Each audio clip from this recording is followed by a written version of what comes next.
Boa noite, Raquel. Boa noite a todos. Uma satisfação muito grande estar em mais uma edição do Latinoé e agradeço o convite. Parabéns Ah, pelo evento. muito obrigada. Você está compartilhando, vê se você consegue abrir. Isso, pronto, a sua tela está ok, o microfone também. Boa apresentação, Raquel. Obrigada.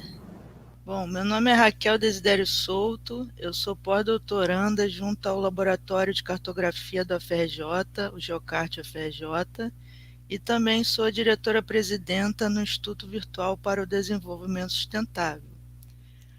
O meu projeto de pós-doutorado ele envolve o mapeamento web. E aí eu tenho me debruçado sobre toda essa teoria de mapeamento na internet, quais são os softwares, né, livres que poderiam ser utilizados, bancos de dados, etc. Então eu venho hoje para mostrar a vocês alguns resultados que eu encontrei de softwares livres para mapeamento participativo ou colaborativo, e eu convido a todos para começarem a mapear. Vamos mapear. A estrutura da minha apresentação nessa noite começa com os princípios básicos, né, para vocês poderem entender o que eu falo lá adiante. Então, eu começo escrevendo o que é mapa, modelo, quais são esses tipos de mapeamento participativo, colaborativo, para as pessoas que não conhecem, quais são os aspectos importantes a serem considerados nesses tipos de mapeamentos, e o que é software livre, o que é um software open source, eles são a mesma coisa? Não são? Quais são as diferenças? Também eu mostro um pouquinho sobre dados abertos, que é o Open Data, o OpenGIS, são os sistemas de informações geográficos livres, que fazem parte de uma cultura conhecida como Open Knowledge, que é o conhecimento livre. Eu continuo a apresentação mostrando a vocês o que seria um sistema de informações geográficas, quais são os seus componentes, o que é um serviço de mapa, já que nós vamos falar de mapeamento na web, e o que é um servidor de mapas. Também ofereço aos ouvintes 3 arranjos possíveis para aplicações geoespaciais envolvendo esses tipos de mapeamentos. Mapeamentos com grupos, que são os mapeamentos participativos ou colaborativos. Também mostra uma relação entre a complexidade do SIG livre e qual a relação com as potencialidades que esse SIG pode oferecer para o usuário. E eu termino finalmente com os softwares que podem ser utilizados nos mapeamentos participativos ou colaborativos. Bom, o mapa, algumas pessoas não sabem, né? Eu já ouvi muitas vezes pessoas falando mapa 3D, mapa 5D. Na teoria, mapa é somente a representação de um espaço num espaço bidimensional. Então, se você fizer uma representação, aqui tem um exemplo do mapa da Terra Brasilis. A fonte é na Biblioteca Nacional Paris, mas também tem a réplica no site atlas.fgv.br da Fundação Getúlio Vargas. Esse mapa aqui é em 2 dimensões, latitude e longitude x, y. Já os modelos, eles podem abarcar mais dimensões, então fala-se em modelo 3D, 4D, 5D. Quando esse modelo ele assume uma forma material, ele é chamado de maquete, muito utilizado por arquitetos, mas também planejadores urbanos, etc. Então, mapa sempre 2D, lembre-se disso, modelo mais dimensões. Elementos obrigatórios do mapa, tem que ter um título, orientação, né, que o pessoal chama de norte, escala, legenda. É importante ter informação de quem elaborou o mapa, né, informações sobre a autoria. Quando o mapa é um documento oficial ou é um documento utilizado para fins jurídicos, ele inclusive precisa ter sido elaborado por uma pessoa com habilitação para preparar mapas. Então temos engenheiros cartógrafos, geógrafos, etc. Também o mapa tem que conter as informações sobre a representação. Como eu falei, o mapa é uma representação do mundo real no espaço 2D. E essas informações sobre a representação, elas envolvem um sistema de referência geodésico, uma projeção cartográfica e um sistema de coordenadas. Muitas vezes encontramos mapas que não têm todos esses elementos, mas o ideal é que eles os apresentem. No Brasil, o IBGE estabeleceu um padrão que é o Sirgas 2000. Aqui tem o número do EPGS para vocês, quando forem configurar nos SIGs. E aqui a fichinha dele com as coordenadas centrais e os limites. Bom, entrando no tipo de mapeamento, parece que é a mesma coisa, mas não são a mesma coisa.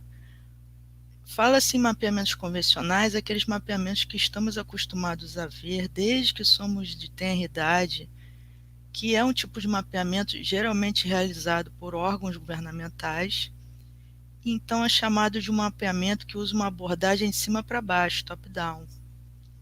Também é um mapeamento caracterizado pela elaboração de pessoas com conhecimento altamente especializado, eu falei com você de engenheiro cartógrafo, geógrafo, e também são mapas que envolvem aspectos tangíveis, na sua maioria das vezes.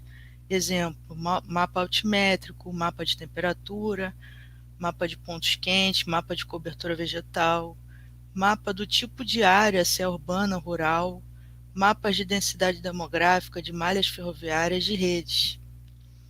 Esse é o mapeamento convencional. Já o mapeamento participativo ou colaborativo tem uma abordagem ao contrário, ela é de baixo para cima, ou seja, o mapeamento vai ser feito por um grupo ou por uma multidão, né, que são aqueles mapeamentos de crowdsourcing, como, por exemplo, o mapeamento feito no OpenStreetMap, de milhões de usuários utilizando o software. E é um mapeamento elaborado, então, tanto por conhecimento especializado, pessoas habilitadas para mapear, quanto por pessoas leigas, pessoas às vezes que nunca mapearam, mas são convidadas a mapear e passam a mapear sob orientação desses que têm um conhecimento especializado. Esse tipo de mapeamento se difere do outro, né, o convencional, porque ele também pode incluir aspectos intangíveis, além daqueles que a gente percebe. Então, são aspectos no campo dos valores, dos símbolos, valores culturais, religiosos, sensações e etc. Agora, mapeamentos participativos ou colaborativos, eles têm vantagens e limitações. Quais seriam as vantagens? A vantagem reside em aquisição de dados qualitativos, muitas vezes impossibilitada ou dificultada por um mapeamento convencional. Aquisição de dados em escala local, menor custo de operação, uma vez que você consegue cobrir uma área muito maior. Isso já é utilizado não só no âmbito de trabalho com comunidade, mas é utilizado nas empresas de geomarketing. Empoderamento das comunidades, no caso daqueles mapeamentos que envolvem, né, requisição de direitos comunitários. Valorização do lugar, valorização e preservação da cultura local. E, além disso, muitas vezes funcionam esses mapeamentos participativos como uma fonte de dados para advocacy. O que seria advocacy? É justamente a requisição desses direitos comunitários perante a justiça, etc. Agora, as limitações desse tipo de mapeamento é a falta de conhecimento técnico dos participantes quando acontece. Não necessariamente vai acontecer isso, eu posso ter um mapeamento participativo envolvendo acadêmicos, por exemplo, de um curso de engenharia cartográfica, mas quando é um mapeamento participativo que envolve leigos, existe uma limitação, então, nesse mapeamento tem que ser considerada. Também dificuldade dos participantes lidarem, às vezes, com tecnologias, pessoas idosas ou pessoas que não são afins à tecnologia. E também dificuldade em validar os dados. Como validar tantos dados gerados na multidão? Bom, então, pensando nisso tudo, temos que pensar nos aspectos do mapeamento que têm que ser considerados para que tenhamos sucesso de resultado. Verplanck e outros autores, 2016, a referência está no final da apresentação, ele oferece 5 parâmetros para serem observados no mapeamento que vai ser elaborado. O acesso, o tipo de acesso aos dados, ao mapa, etc. a propriedade, né, de quem são aqueles dados, que em inglês chama ownership, confiança, qual a confiança naqueles resultados que foram obtidos no mapeamento. Validação, aqueles dados são válidos? Eles representam realmente a realidade do local? E aplicação, que envolve os métodos e instrumentos. Então aqui eu ofereço a vocês duas imagens, a primeira é da esquerda, é da United Nations University, que mostra um mapeamento que foi feito colaborativamente, e na direita um outro também, mas que foi já utilizando um sistema de informação geográfica participativo. Vocês vejam no lado direito do mapa tem a legenda. Esmiuçando melhor essas propriedades, acesso e propriedade dos dados, preservação do conhecimento espacial local acerca das culturas locais, fortalecimento da identidade local e geração e fortalecimento do empoderamento. Todos esses aspectos têm que ser avaliados, se está alcançando isso ou não. Em relação à confiança, se há um reconhecimento da autoria e legitimação da propriedade do conhecimento espacial local, e em relação à segurança e preocupação ao usar ou disseminar conhecimento espacial local, ou seja, muitas vezes são dados sensíveis, pois são dados de habitantes, dados sobre moradias, localização de residências, etc. Por fim, validação e aplicação envolvendo os métodos e instrumentos tem que ser levado em consideração que o conhecimento adquirido é relevante para as necessidades da população local. Se a empregabilidade do conhecimento espacial local e a informação está ocorrendo, e também se está havendo um desenvolvimento da capacidade local. Essas seriam, assim, situações ideais, tá, pessoal, de um mapeamento participativo. Nem sempre a gente consegue todos esses objetivos. Agora também mostrando a quem não conhece o que são softwares livres e open source, porque muita gente também confunde, principalmente confunde software livre com freeware, que é o software grátis. Eu até coloquei um aviso aqui, não confunda software livre, que é free software, com software grátis, que é o freeware. Então, software livre é aquele que tem liberdade de pagamento de licença para você usar, modificar ou disseminar o programa, desde que informando a autoria. Inicialmente foi estabelecido esse conceito através de uma licença, a licença GPL da Free Software Foundation, que que reza que Free Software é um software que dá ao usuário a liberdade de compartilhar, estudar e modificá-lo. Nós chamamos de Free Software porque o seu uso é livre. Então, sempre que se pensar em free software, pense exatamente nessa palavra, liberdade. Não grátis, mas livre. Também uma definição importante é de open source. O que é um software open source? É aquele que tem um código-fonte aberto. Em relação às licenças, que são denominadas licenças livres copyleft, temos vários exemplos, né? Eu já falei da GPL, mas temos a Creative Commons com várias modalidades, temos licença Apache, licença do MIT, licença Mozilla, licença BSD e etc. Entrando agora nos tipos de dados que eu vou falar com vocês, toda essa cultura ela faz parte da cultura que eu falei do conhecimento livre, que é o Open Knowledge. Então temos várias expressões que vocês vão se deparar com elas, como Open Source Software, que eu já falei, que tem fonte aberto, Open Mapping, né, um mapeamento aberto, ou seja, um mapeamento público em que as pessoas podem mapear e têm acesso aos dados, os dados são livres. OpenGIS, que são os sistemas de informações geográficos que são abertos, que eu vou mostrar adiante também. Open Hardware, que vai de encontro ao tema do Latinoe, que fala sobre tecnologias abertas.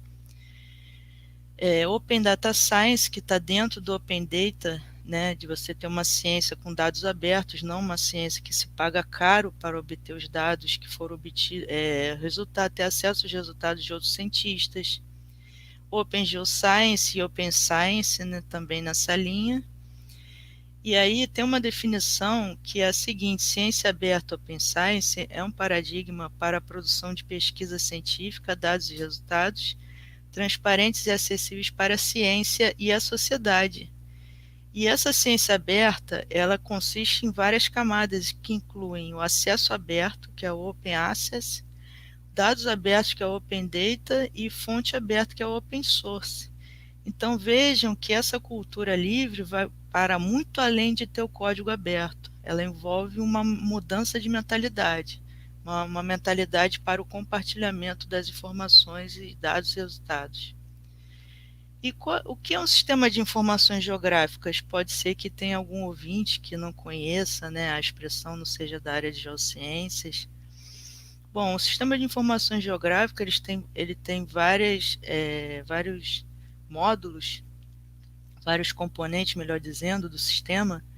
Nem sempre foi assim, mas eu não vou entrar nesse mérito. A gente já está na 4ª geração de SIGs. Começa com uma interface com o usuário, que é a Graphical User Interface, que o pessoal que programa que está no Lotnoer conhece. Tem a entrada e integração de dados, né, que é muito importante você reconhecer os formatos de dados que aquele SIG aceita de entrada. Os dados eles são armazenados em um banco de dados geoespacial, que é utilizado tanto para armazenamento quanto para a consulta e recuperação de dados. E esses dados armazenados, eles também podem ser trabalhados em consultas e análises geoespaciais.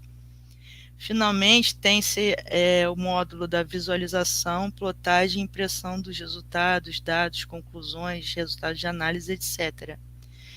Bourreau, de 1986, ele define o sistema de informações geográficas como um conjunto poderoso de ferramentas para coletar, armazenar, recuperar, transformar e visualizar dados sobre o mundo real.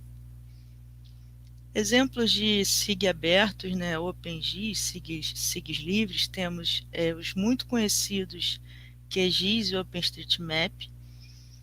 Também faço uma referência aqui, uma alusão ao software desenvolvido pelo saudoso professor Jorge Xavier, lá do PPG UFRJ, que é o Viconsaga. Temos outros exemplos também do GVSIG, já bastante antigo, o GRASS-GIS também, que é bastante robusto, que foi primeiramente elaborado a pedido do Exército, né, dos Estados Unidos. GeoServer, que é um servidor de mapas, eu vou mostrar para vocês adiante na apresentação o que vem a ser um servidor de mapas. E o DIG e etc. Uma série de sistemas de informações geográficos abertos. Eu tentei trazer para vocês alguns dos mais conhecidos aqui. Bom, e a gente falando em web mapping, né? O que vem a ser um serviço de mapas? Serviço de mapas é a mesma coisa que servidor de mapas? Talvez uma pessoa que não tenha conhecimento de informática ou outro tipo de conhecimento ligado a tecnologias tenha dificuldade nisso. Ela vai achar que serviço de mapas é a mesma coisa que servidor de mapas, mas não é. Serviço de mapas é tudo aquilo que é oferecido justamente por um servidor de mapas. Então, serviço de mapa web em inglês é denominado Web Map Service, WMS. Ele provê um conjunto de camadas ou planos de informação que em inglês são chamados layers, cada qual com a sua própria projeção cartográfica. Além disso, ele possibilita a atribuição de estilos por camada. Permite ainda a recuperação de camadas de acordo com esses estilos. Posso recuperar arruamentos ou vegetação ou habitações. Provê um conjunto de projeções cartográficas de destino, nas quais as camadas podem ser compostas ou exportadas. Além disso, permite a consulta a qualquer tamanho de mapa em qualquer escala, né, através de um Web Map Service. Qualquer tamanho de mapa, qualquer escala, eu botei uma ressalva aqui, que é limitado então pelo poder computacional da pessoa que está utilizando. Permite também, opcionalmente, a consulta a respeito de feições, que em inglês chama features, na própria camada. E aí, tem padrões. Para o Web Map Service, que é o WMS, temos o padrão WMS 1.3 da OGC, que é o mais recente.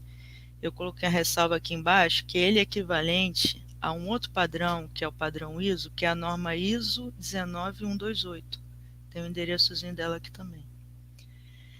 Então, o padrão de interface de serviços de mapas que é registrado pela OGC com o nome OpenGIS, provê uma interface HTTP, ou seja, uma interface web, simples para requisição georreferenciada de imagens de mapas, de uma ou mais bases de dados geoespaciais distribuídas.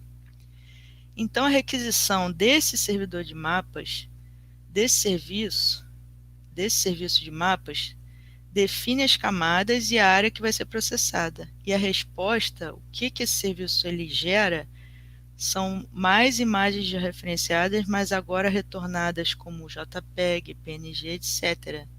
Né? Já trabalhadas, já processadas, e aí já a saída já em formato de imagem, que nós conhecemos. Outro serviço muito importante, muito utilizado também pelos servidores de web mapping, é o serviço de elementos web, Web Feature Service, o WFS, que representa uma mudança no modo pelo qual a informação geográfica é gerada, modificada e trocada na internet.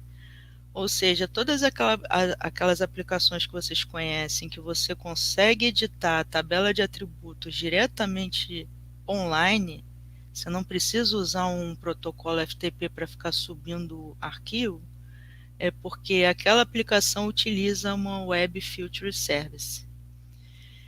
Este padrão internacional especifica ainda operações de descoberta, de consulta, de bloqueio de transação e para gerenciar expressões de consulta parametrizadas e armazenadas.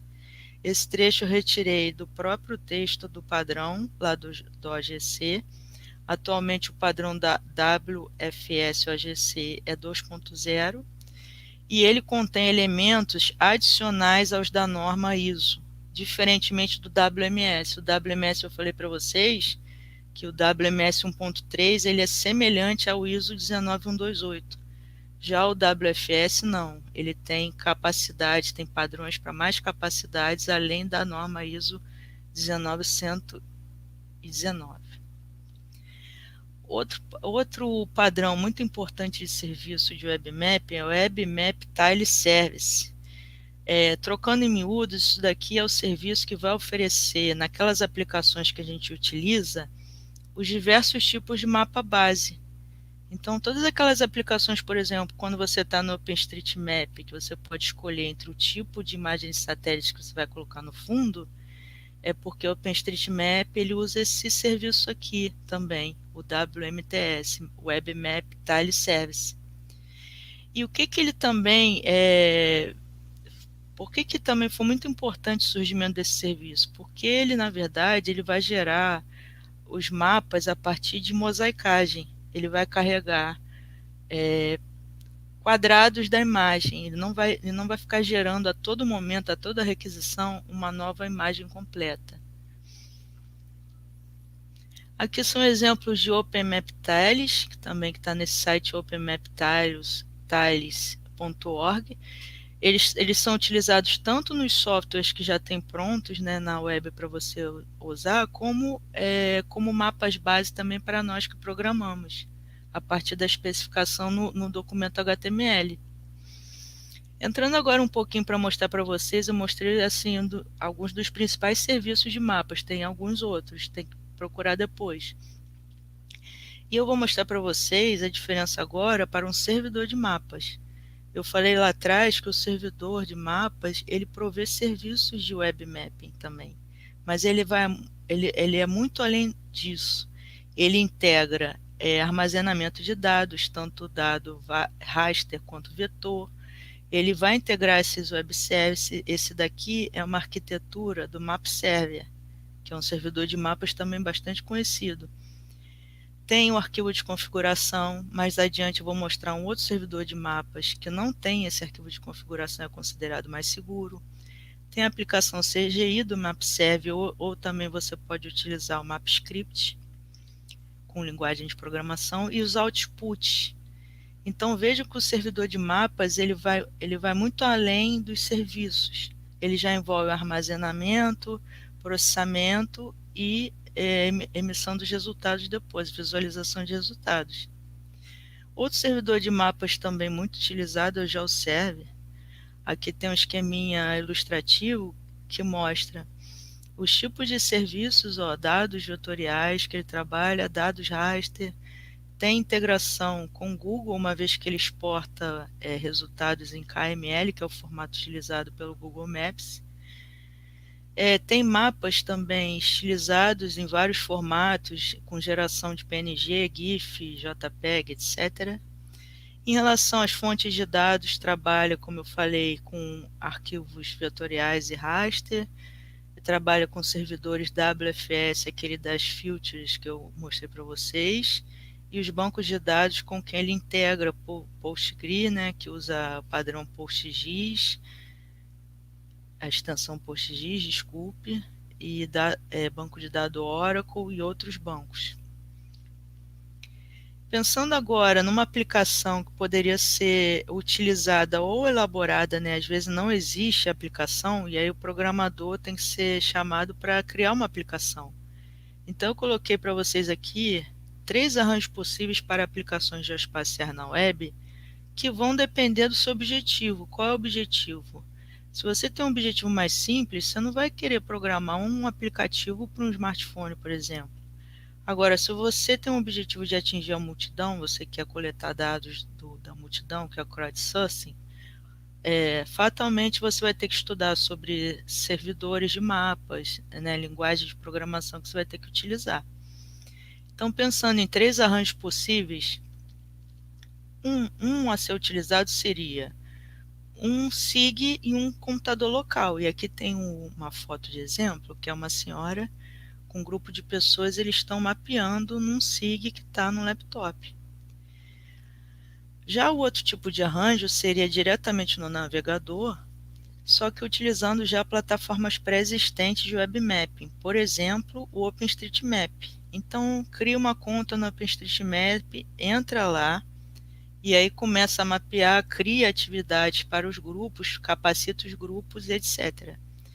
Um exemplo, além do OpenStreetMap, que é o mais óbvio, tem esse site aqui é muito interessante, que é o OpenGreenMap, que vocês podem também criar uma conta e utilizá-lo nesse sentido de ter uma plataforma de web mapping que já esteja pronta lá na internet para ser usada. O terceiro tipo de arranjo que eu vi também que é possível, aí é como eu falei, é quando você cria uma aplicação direto do nada, né, que é o from scratch. Então, tendo um servidor de mapas, você vai ter que instalar um servidor de mapas, criar uma aplicação, criar provavelmente um formulário, vai ter que ter o aplicativo para visualização dos dados, a edição dos dados, etc. Esse é muito mais complexo, mas dependendo do objetivo, vai ter que ser a solução utilizada. Bom, eu falei lá também no sumário, né, da apresentação que existe uma relação entre complexidade e potencialidade. Quais seriam as potencialidades de uma aplicação de web mapping?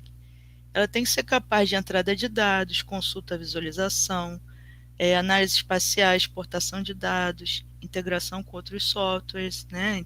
Interoperabilidade, isso aqui, integração com outros softwares, que é muito importante, multiusuário, multiplataforma. E aí, pessoal, quanto mais complexo for a aplicação, né, ou for o SIG que você estiver utilizando, mais potencialidades, mais potenciais você vai encontrar, mais características, né, de poder ser adotadas, utilizadas você vai ter.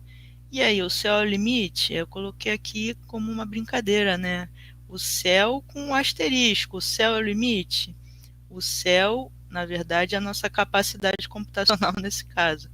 Porque, assim, em termos de ferramentas que já existem, já tem muita coisa já para poder ser usada. Aqui é um exemplinho de Hansey, de 2007, esse trabalho daqui ele analisou, na época, né, que foi publicado em 2007, os softwares de web mapping, né, e também ele descreve os servidores de mapas da época. E aqui é um desenho esquemático que o autor colocou na obra, mostrando as várias camadas, né, de uma aplicação de web mapping. Ó, a camada de internet, que é aquela camada direta da interação com o usuário. Tem a camada da intranet, você pode ter uma intranet dentro da empresa ou dentro de uma faculdade, né, que tem uma ligação com o exterior, né, no caso com os usuários pela internet. A camada do servidor de mapas, que eu falei para vocês já o que é um servidor de mapas, camada de análise espacial, camada de visualização e exportação e camada de banco de dados espaciais. Veja que isso daqui nada mais é do que a arquitetura de um sistema de informações geográficas, só que em um outro nível, né? Isso daqui já está envolvendo redes, ó, tem uma intranet, tem uma internet, deve ter aqui em algum lugar um firewall, tem que ter previsão dos roteadores, etc. Então vejo que aumentou a complexidade, então aumentou o número de coisas que eu sou capaz de fazer com isso daí. Mas a lógica é a mesma do sistema de informações geográficas, entrada de dados, processamento e visualização final. Bom, entrando agora na cereja do Sunny, né, que todo mundo está esperando, quais seriam os softwares que seriam interessantes de ser utilizados em mapeamentos participativos ou colaborativos? Preciso mencionar as linguagens de programação e os tipos de sistemas gerenciadores de bancos de dados que são comumente utilizados nessas aplicações. Então, mais uma vez, o Hansen, em 2007, naquela obra que eu falei para vocês, que ele avaliou os softwares de web mapping, né, daquela época, ele divide na tribo do C e do C++, dos programadores de C e C++, que são aqueles desenvolvedores do MapServer, do GRASS, da biblioteca GEDAL, da biblioteca OSIN, do PROJ, também uma biblioteca de projeções cartográficas, GEOS, QGIS e MapGuide. Já a tribo Java, né, a tribo dos programadores Java, seriam os desenvolvedores do GeoTools, do Dig, do GeoServer, do JTS e do JUMP. Além dessas duas tribos, né, principais, que na verdade essas duas linguagens, o C, C++ e a linguagem Java, geralmente elas estão no cerne da aplicação, no núcleo da aplicação. E aí tem as linguagens acessórias, que a gente chama, né, linguagem de script, para colocar botão, para fazer focus, para passar o mouse e abrir rótulo, etc., que se ligam com essas bibliotecas que eu chamei para vocês, que eu falei para vocês que seriam o núcleo do sistema, e de outras linguagens de programação como Python, Perl, PHP e JavaScript. Além disso, tem que ser mencionado os sistemas gerenciadores de bancos de dados, que são mais utilizados em Web Mapping atualmente, que é o PostgreSQL, o SQLite, MariaDB, e a extensão PostGIS, que é muito importante para poderem ser trabalhados os dados geoespaciais no banco de dados, senão não tem o suporte para o dado geoespacial, né? E muito importante naquelas aplicações com topologia, redes topológicas, etc. Além disso, as bibliotecas que são importantes na atualidade são o GEDAL, que é aquela que traduz os dados matriciais raster ou vetoriais, a PROJ4, que é a biblioteca de projeções cartográficas, onde você tem toda aquela definição dos códigos EPGS, a biblioteca GEOS, que é Geometry Engine Open Source, que é a implementação da biblioteca de topologia JTS, a biblioteca GEOS JTS oferece algoritmos para operações espaciais topológicas, que é algo bastante complexo. Destaque para a biblioteca Leaflet, que vem crescendo bastante nos últimos anos e oferece muitas assim, capacidades, né, de se utilizar no mapa. E o GeoServer cliente PHP, que é um cliente PHP que foi desenvolvido para ser usado com o servidor de mapa GeoServer. Quais seriam os formatos de dados geoespaciais e não espaciais comumente utilizados? Temos destaque para Geography Markup Language, que é uma derivação, essas duas aqui são derivações do XML, né? A Geography Markup Language, que é a GML, e o Keyhole Markup Language, que é a KML. GeoJSON, que é o formato JSON, que é um formato conhecido de quem programa em Java, só que voltado para dados geoespaciais, por isso é GeoJSON, não é só JSON. E o TopoJSON, que é voltado mais especificamente para relações topológicas, formato TIFF, que é muito utilizado em imagens satélite, CSV, que é uma tabela de dados, que é oriunda lá da época do banco de dados DBase, o SQL também, que é muito utilizado em diversos sistemas gerenciadores de bancos de dados, e o formato, né, bastante atual, que é o OSM do OpenStreetMap. Agora, pessoal, é importante observar se esses formatos que vocês querem utilizar ou que vocês estão pegando, né, algum dado nesse formato, observar se o formato comporta a especificação do sistema de referência de coordenadas. Por quê? Por exemplo, o Keyhole Markup Language, ele não tem essa possibilidade de você especificar o sistema de referência de coordenadas. E muitas vezes isso causa uma limitação, porque algumas pessoas precisam especificar o sistema. Não é apenas uma questão de visualização, quando envolve medição de distância, né, cálculo de ângulos, etc. Cada formato desses também possui capacidades distintas de armazenamento. E também tem relação isso com os tipos de dados. Quais são os formatos para raster? Quais são os formatos para camadas vetoriais? Tudo isso tem que ser observado no projeto. Entrando agora especificamente nos softwares, eu começo com o software Viconsaga, lá do saudoso professor Jorge Xavier, do PPGG UFRJ. O Viconsaga ele já conta com milhares de usuários e tem, assim, já comporta várias funcionalidades, como eu falei com vocês, está aumentando a complexidade do software, só que o mais legal é que está aumentando também a comunidade de pessoas que desenvolvem, né, o sistema. Então o Viconsaga ele já é multiusuário, multiplataforma, ou seja, você consegue instalar tanto em sistemas operacionais livres quanto proprietários, multidiomas. Ele possui, isso aqui é uma característica muito interessante que eu não vi nos outros sistemas, a menos que você programe para isso, mas ele já vem com 4 níveis de acesso de usuários, ele já vem com formulários que são facilmente customizáveis, ele tem capacidade de ser criada uma aplicação para Android a partir dele, e também ele tem uma API, uma Application Program Interface, que é justamente para você poder programar essas aplicações, por exemplo, para smartphone ou fazer outros tipos de análises. Também ele comporta importação e exportação de dados em vários formatos. Outro sistema SIG, né, muito utilizado, que cresce bastante também, a comunidade já é gigantesca, é o QuantumGIS, o QGIS. Ele é multiplataforma, né, inclusive tem aumentado o número de usuários entre pessoas que só usam o sistema Windows.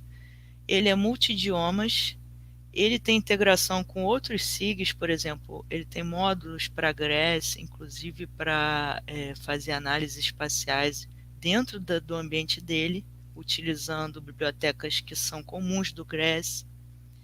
Ele também integra com servidores de mapas, como o MapServe, etc. Integra com bancos de dados, diversos tipos. Ele já tem um módulo que se chama QGIS Cloud, em que você facilmente monta um mapa aqui com seus planos de informação e exporta para uma URL, então fica uma aplicação web lá. Ele tem suporte a serviços que eu já mostrei antes, que é o WMS e o WFS, e ele também faz importação e exportação de dados. Agora entrando na coqueluche do momento, que é o software colaborativo, né, de mapeamento colaborativo, o maior já do mundo, com o maior número de usuários e maior número de feições mapeadas, é o OpenStreetMap. Ele valoriza o conhecimento local e a informação geográfica voluntária.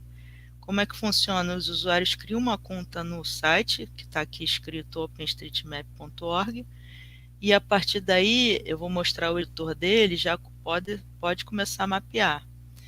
Funciona no navegador, ou seja, ele é um software de web mapping. Ele tem validação dos dados através da própria comunidade de usuários. Você mapeia uma filter e depois esses dados vão para um outro grupo de pessoas que vão validar se você mapeou direito aquilo. Ele trabalha com o conceito de Open Data, ou seja, você tem acesso aos dados. Como eu falei, tem milhões de usuários já e bilhões de features mapeadas em sua base de dados.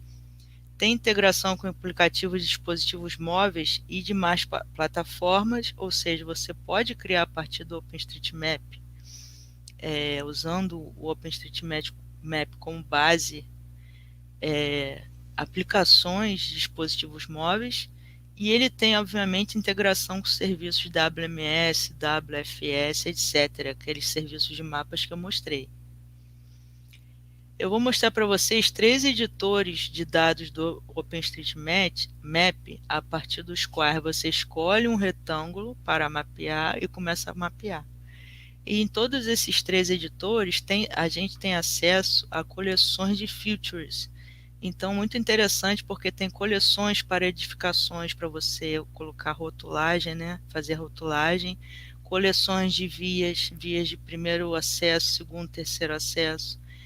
E esse primeiro editor que eu estou mostrando aqui, o editor ID, ele é embutido na página do OpenStreetMap e ele se torna disponível assim que você cria a conta. Criou uma conta e confirmou, já acende para você o link do editor ID para você utilizar o editor no próprio site do OpenStreetMap. Inclui mecanismo de validação, tem coleções de filtros e tem aquele serviço que eu falei para vocês de MapTiles, que é o serviço dos mapas base. Você pode escolher vários tipos de mapas. Já esse editor, o RapID, ele foi desenvolvido para ser usado principalmente em sistemas embarcados de redes sociais e outras aplicações que necessitavam de mapas online editáveis. Ele é um editor, então, adaptado do ID. Ele também inclui mecanismo de validação, assim como os outros editores do OpenStreetMap, à medida que os seus dados são mandados para lá o servidor do OpenStreetMap, eles serão validados por outro grupo de usuários. Mais uma vez, coleção de feições, você pode escolher tipos de construções, tipos de vias, etc. E também o serviço de MapTiles. Editor Josme, que também é um editor bastante utilizado, só que ele é um editor baseado em Java que você instala no computador local. É um programa standalone. Tem limitações para processar áreas muito grandes, porque Java é pesado. Então, quando for usar o JOSM, uma coisa que eu aprendi lá no curso da Universidade Federal do Paraná, vou mostrar o grupo deles aqui, os mapeadores livres do Paraná. Quando for usar o JOSM, escolher um retângulo menor, um retângulo pequeno. Não escolha um retângulo muito grande para mapear. Também inclui mecanismo de validação, coleção de filtros e serviços de MapTiles. Aqui alguns grupos de usuários que eu separei que têm assim, se projetado bastante, que é o Youth Mappers, é um programa do USAID, e o grupo Mapeadores Livres, que eu tive a oportunidade de fazer o meu treinamento, né, no OpenStreetMap com eles. Sou muito grata, né, pela contribuição na minha trajetória, que são os Mapeadores Livres da Federal do Paraná, sob a coordenação da professora Silvana Camboim.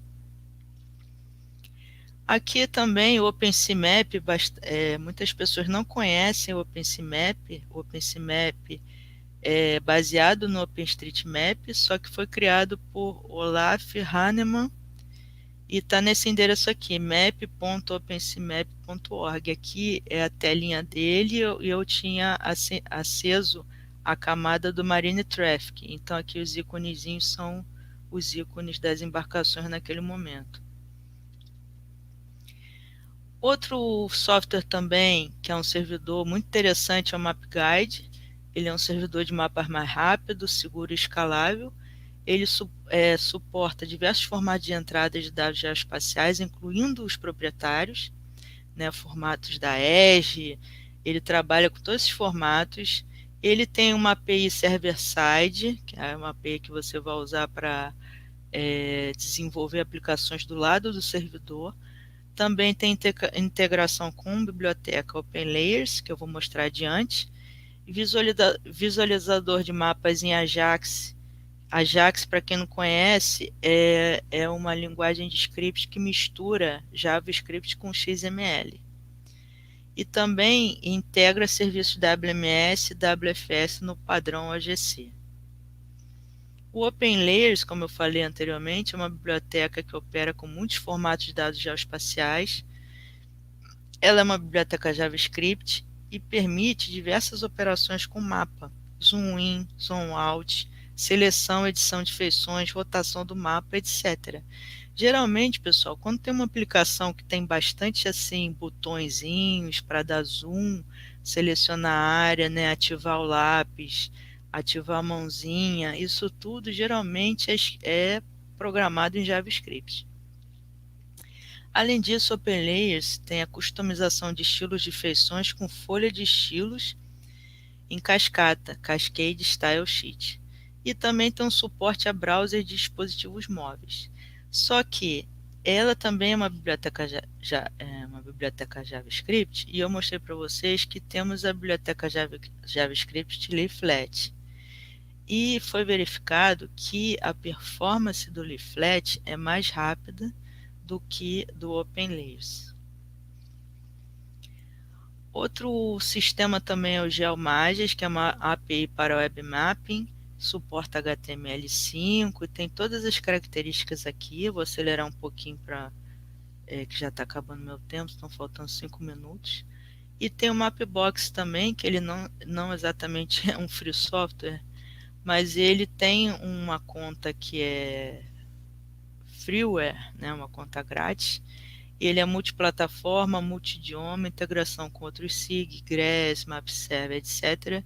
Tem integração com diversos bancos de dados, faz cloud, QGIS, suporta também serviços WMS, WFS e também tem importação e exportação de dados. Bom, considerações finais.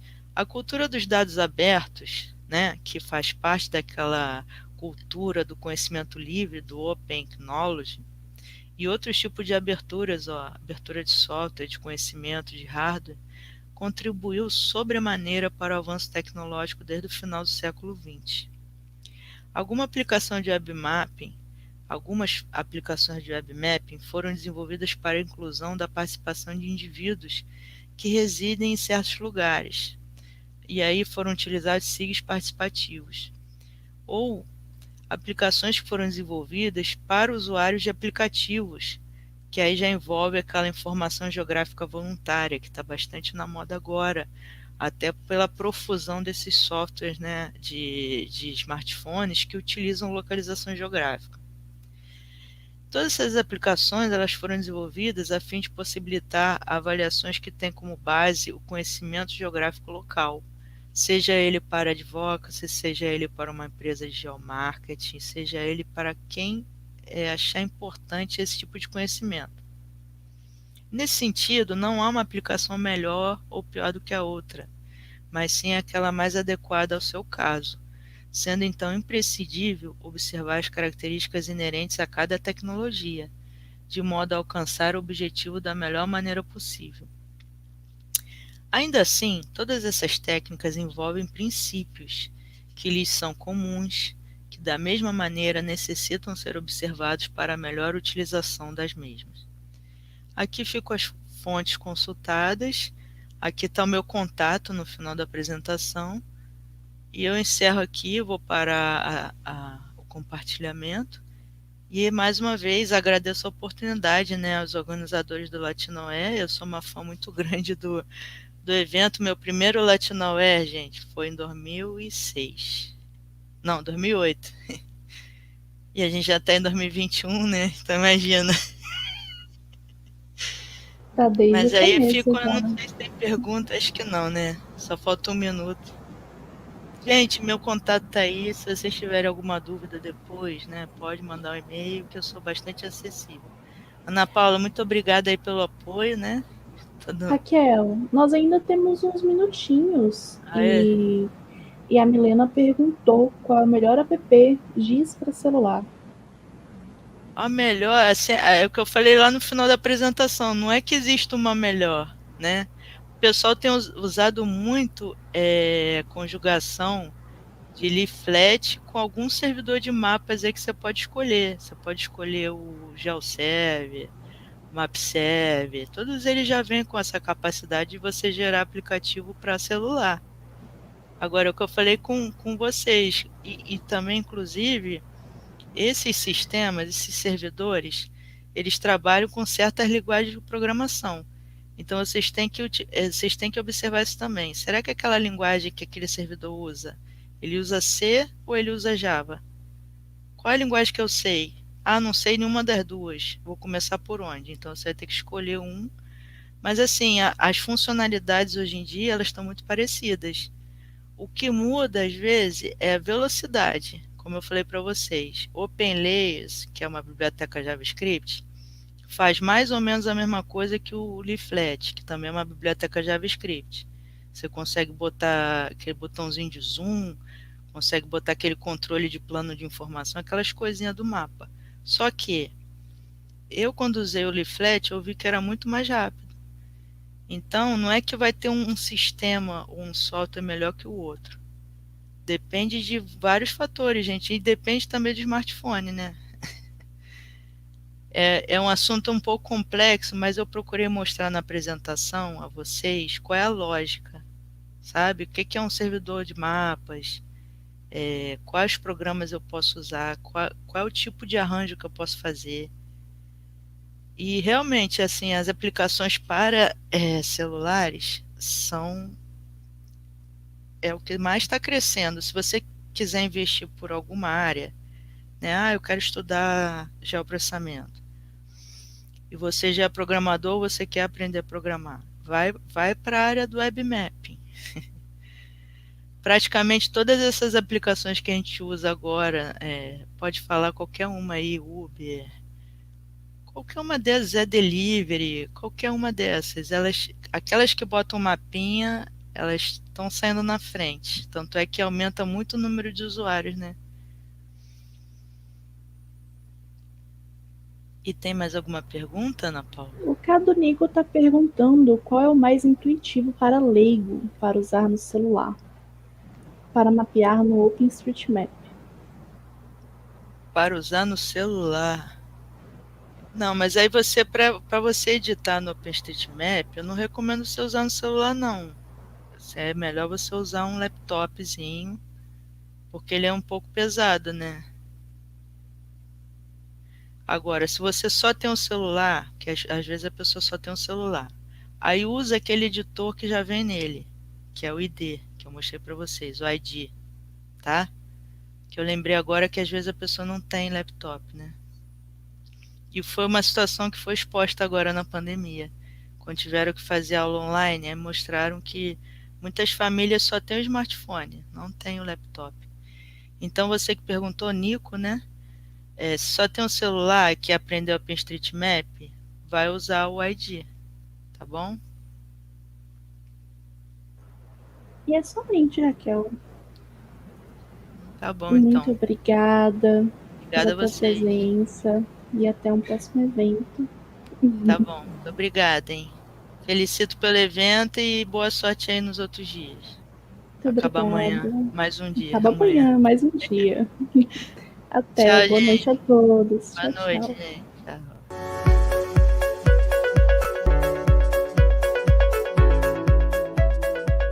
Um dos locais mais inusitados e irreverentes para conhecer em Foz do Iguaçu, sem dúvidas, é o Movicars. Aqui você encontra mais de 50 veículos em 24 ambientes diferentes que nos levam